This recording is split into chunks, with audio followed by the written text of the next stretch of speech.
vos batizará no Espírito Santo e no fogo. Estimado diácono, queridos irmãos e irmãs, a igreja celebra neste domingo a festa do batismo do Senhor. E este mistério é colocado nesta liturgia, na sequência do Natal e da Epifania do Senhor, por dois motivos. Primeiro, num sentido prático do ano litúrgico, nós já encerramos o tempo do Natal. A festa, a liturgia de hoje, já é do primeiro domingo do tempo comum. E o tempo comum, ele celebra justamente o período da vida pública de Jesus. Cada um dos tempos litúrgicos, eles procuram meditar acerca de um mistério, de uma realidade da vida do Senhor.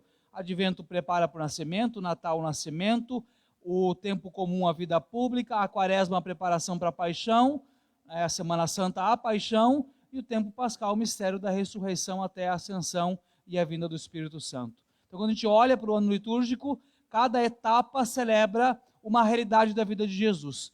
E o tempo comum é o tempo que celebra a vida pública, os 3 anos que Jesus começa a evangelizar e anunciar a palavra de Deus. E isto começa justamente com o batismo do Senhor. Então, num sentido prático da liturgia, é o batismo, porque a partir de agora vamos meditar os atos da vida pública de nosso Senhor Jesus Cristo. E o segundo é porque o mistério do batismo do Senhor, ele é também um mistério de epifania, como celebramos no domingo passado, ou seja, é o mistério de uma revelação de Deus. Nós estamos vivendo, esse já é a terceira liturgia seguida, onde nós celebramos uma teofania. O que é a palavra teofania? Teofania é a revelação de Deus, quando Deus se revela, quando Deus se mostra.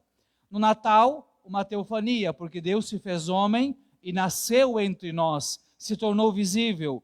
Na Epifania, porque ele se dá a conhecer ao mundo pagão através dos reis magos. E hoje, na liturgia do batismo do Senhor, quando o Senhor vai até o Rio Jordão, é batizado, uma teofania, porque quando Jesus é batizado, o céu se abre, desce o Espírito Santo e o Pai o confirma como o seu Filho amado. Deus se manifesta aqui, inclusive, como a Trindade, de maneira muito clara. Então, é também uma manifestação de Deus. Pois bem, então, este é o ambiente da liturgia que nós estamos celebrando nesta ocasião.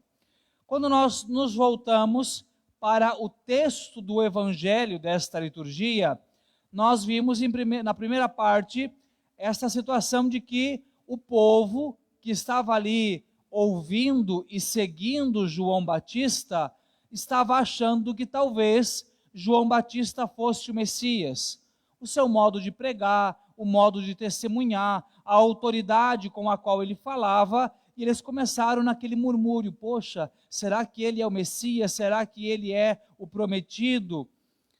E João Batista, ele observa aquela situação e ele tem muito claro qual é a missão dele. João Batista, em momento nenhum, confunde as coisas a ponto de querer assumir o lugar que era do Messias. Ele tinha muito claro no seu coração que a sua vocação era a de precursor, era a daquele que veio para preparar o caminho para o Messias.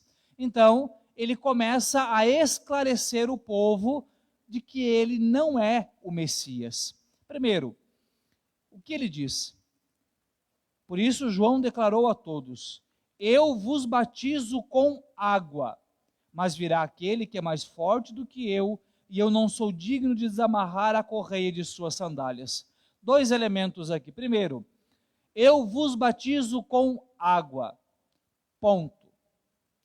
O rito que João Batista realizava era um rito apenas exterior.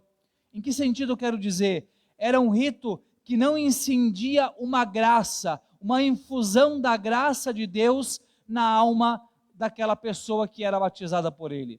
Era apenas um gesto externo que a pessoa manifestava de estar arrependido dos seus pecados, porque ouvia João Batista pregar, né, notava, olha, eu estou errado, eu preciso me converter, eu preciso voltar meu coração para Deus, então eu vou fazer isso. Então é um movimento de decisão da pessoa, e ela ia até João Batista para receber aquele batismo, mas apenas com um gesto externo, não como uma realidade que atinge e alcança a alma daquele que é batizado.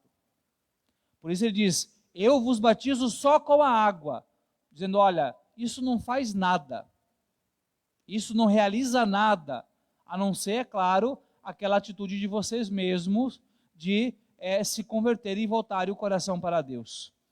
E ele complementa, eu não sou digno nem sequer de desamarrar a correia de suas sandálias. A gente olha essa expressão e pensa, mas parece uma coisa tão simples.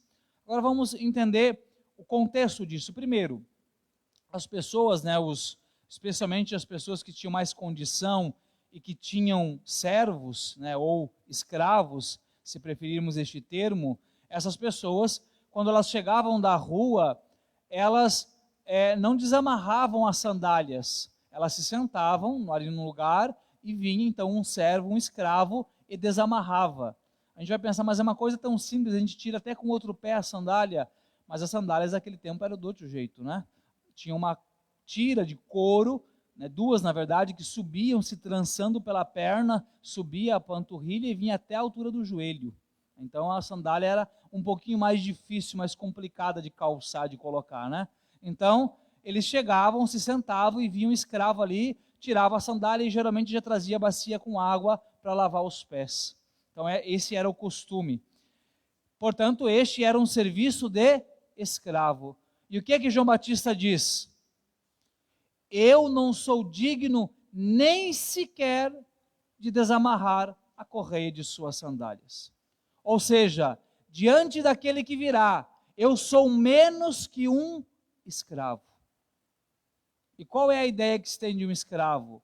É uma pessoa que não tem liberdade, que não tem dignidade, que não tem direito, que em algumas sociedades não era considerado nem ser humano.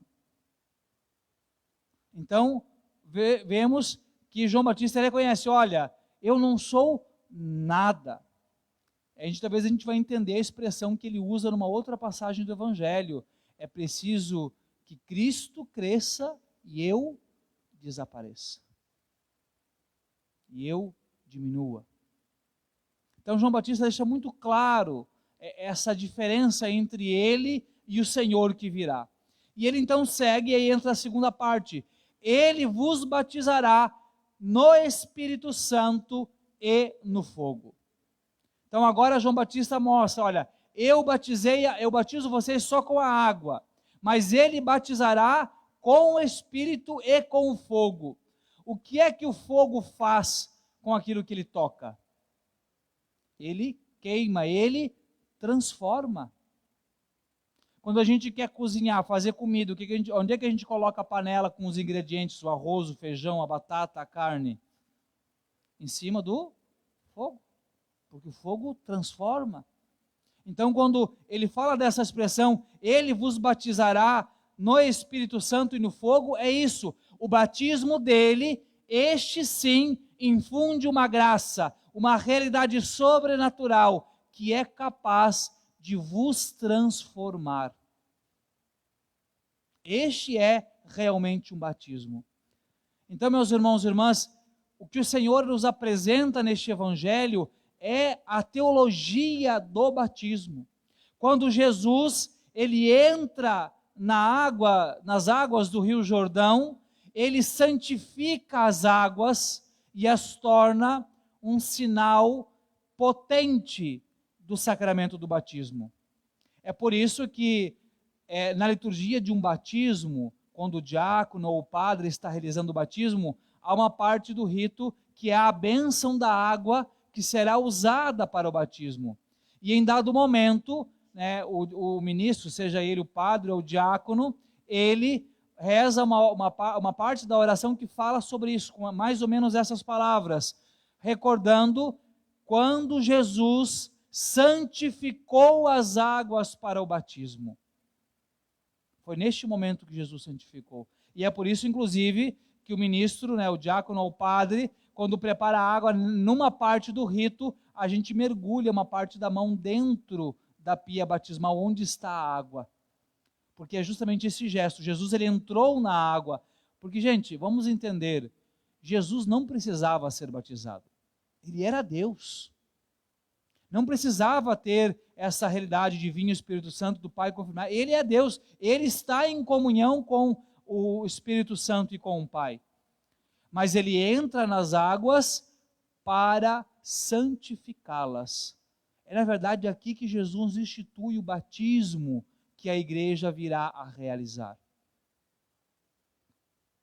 Então agora, é claro, quando nós acompanhamos um batismo, seja de uma criança, seja de um adulto, quando o ministro derrama água na cabeça dizendo: fulano, eu te batizo em nome do Pai e do Filho e do Espírito Santo, a gente vê alguma coisa diferente naquela criança, externamente falando?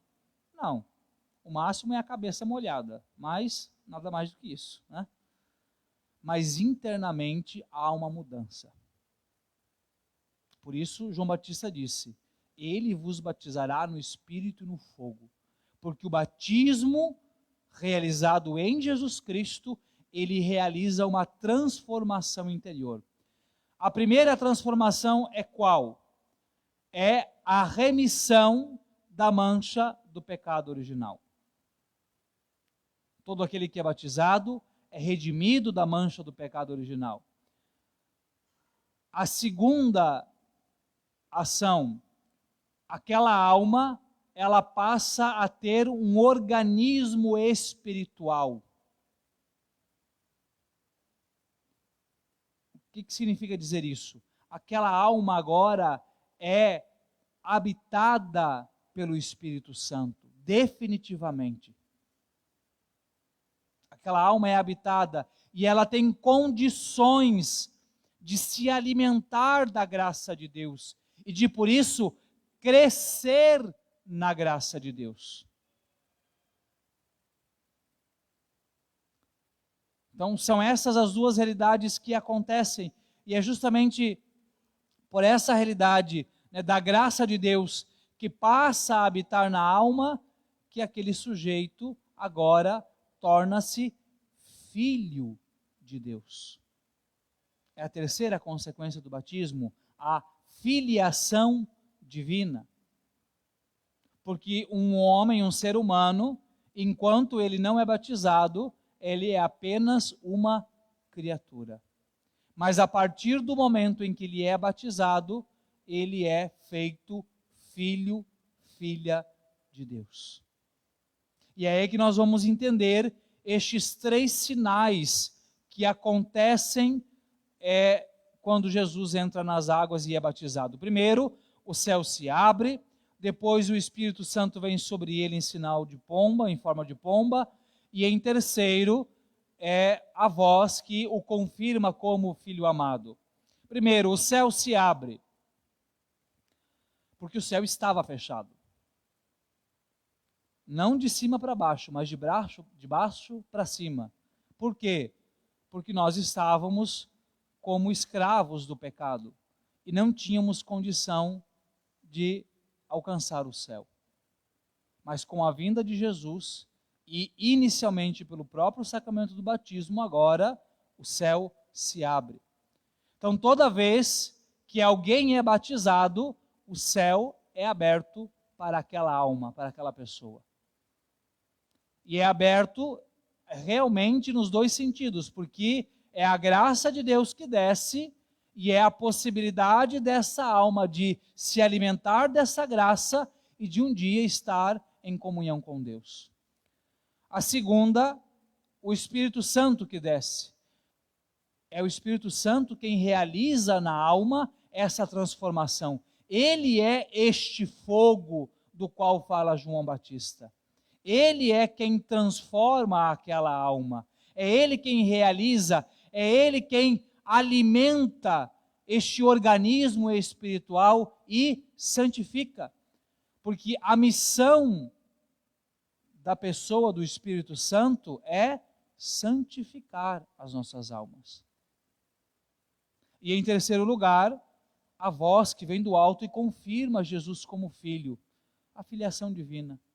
O Senhor que nos confirma como filhos. E meus irmãos, dizer nós somos filhos de Deus não é qualquer coisa, não é pouca coisa. Dizer que somos filhos significa dizer que somos da família, que pertencemos àquela família, que somos membros daquela família, que participamos da intimidade daquela família. Vamos aqui colocar uma comparação para a gente talvez entender um pouco melhor.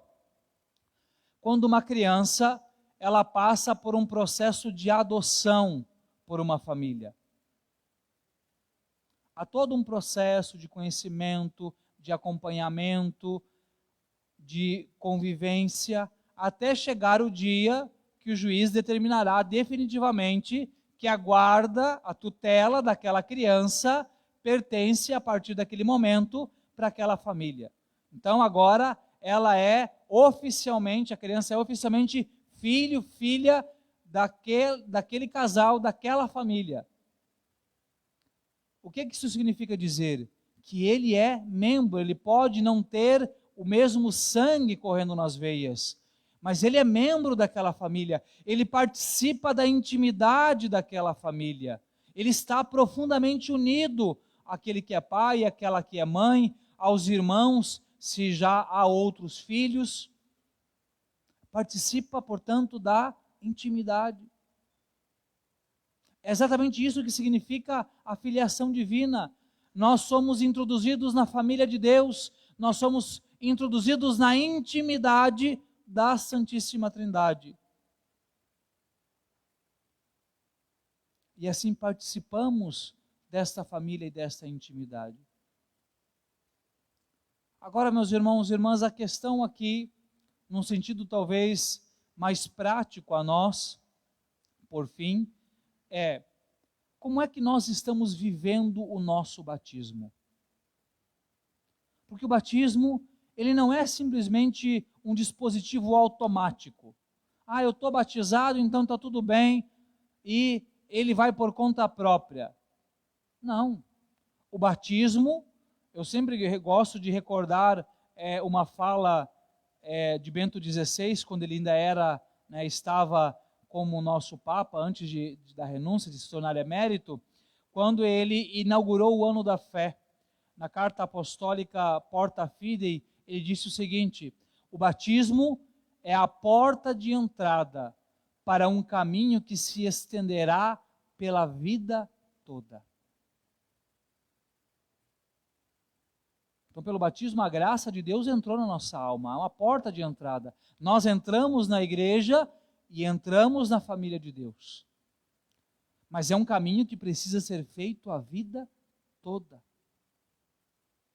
E talvez nosso Senhor Jesus Cristo, ele nos deu aqui um sinal, um primeiro passo que nós devemos dar atenção. Nos disse São Lucas, quando todo o povo estava sendo batizado, Jesus também recebeu o batismo. E, enquanto rezava, o céu se abriu, o Espírito Santo veio e o Pai confirmou. Isso tudo aconteceu enquanto ele rezava.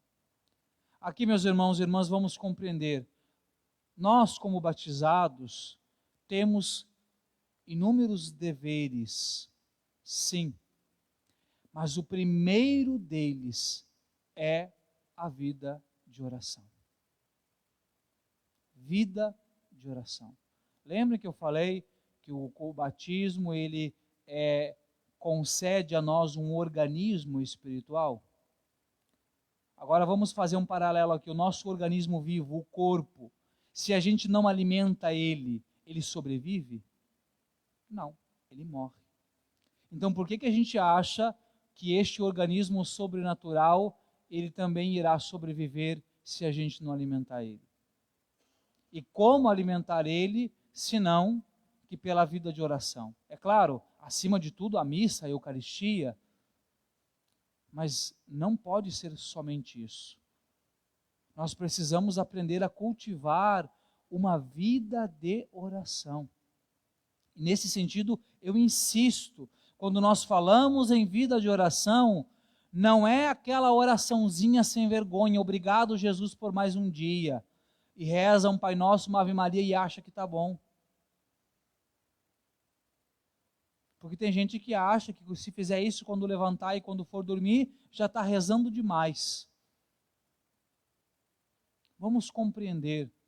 Católico que não reza, e quando digo reza tira um tempo de fato para rezar, pode ser batizado, ter um diploma de batismo guardado na gaveta, um registro no livro da paróquia, mas a vida espiritual enquanto batizado está vegetando, se não está morto.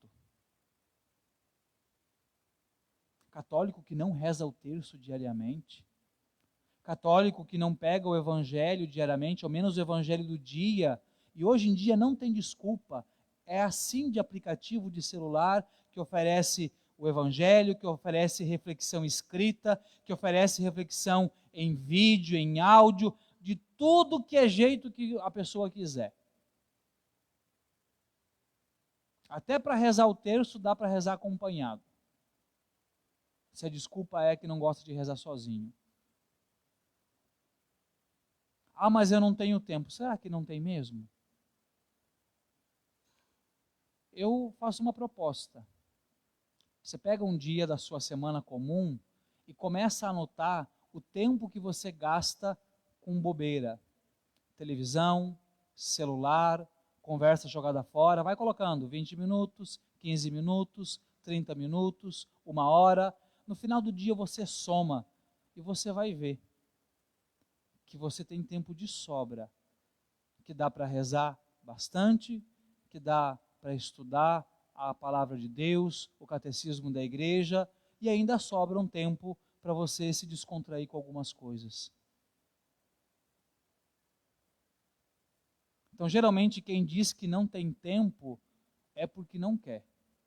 Porque eu observo que geralmente as pessoas que são de fato mais atarefadas, ou por trabalho, por dificuldade, porque tem que acordar cedo, porque chega tarde, ou porque às vezes os pais que têm filhos pequenos, ou às vezes alguém que cuida de um enfermo, eu observo que essas pessoas geralmente são as que mais rezam, porque elas encontram no meio de tudo que elas têm que fazer um tempo para rezar.